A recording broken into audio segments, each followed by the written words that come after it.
ఎవరైతే జీడిపప్పు ఉప్మా వేసుకోవాలనుకుంటున్నారో గిట్లా చేసుకోరు. ఇక రవ్వలో అన్ని పోపులు వేసి రవ్వనేసి జీడిపప్పు కూడా వేసేసి మంచిగా గోలించుకోవాలా. అందులో ఎన్ని నీళ్ళు అయితే కావాలో గన్నే పోసుకొని ఉప్పు వేసుకొని మంచిగా కలుపుకోవాలా. ఈ జీడిపప్పు ఉప్మా మెత్త మెత్త ఉంటే మాకు నచ్చదు. ఇట్లా పొడి పొడి ఉప్మాలే మాకు నచ్చుతాయి కాబట్టి తక్కువ నీళ్ళతో పొడి పొడి ఉప్మా చేసిన. ఇక సూపర్ వచ్చింది, చూసిర్రు కదా ఎట్లా పొడి పొడి వచ్చిందో. ఈ జీడిపప్పు ఉప్మా వేసుకోవాలనుకున్న వాళ్ళు అన్ని పోపులు వేసి ఆ రవ్వని వేసి ఎర్రగా వేయించి నీళ్ళు ఎన్ని కావాలో అన్నీ పోయండి. పొడి పొడి ఉప్మా అయితేనే టేస్ట్ వస్తుంది. ఇక మాకు మెత్తగా అలవాట్లేదు, ఉప్మాలు మేము పొడి పొడిగా చేసుకుంటాము. ఇక చూసిర్రు కదా ఎంత టెంప్టింగ్ ఉప్మా తయారైందో.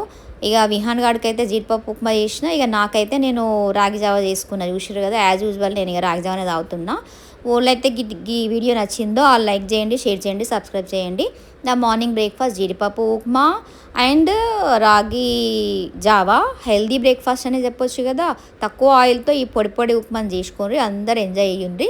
ఇక ఊళ్ళైతే గిట్లా జావ తాగాలనుకున్నారో రోజు జావ తాగుండ్రి, మంచిది ఎండాకాలము. ఇక ఈ వీడియో నచ్చినట్టయితే లైక్ చేయండి, షేర్ చేయండి, సబ్స్క్రైబ్ చేయండి.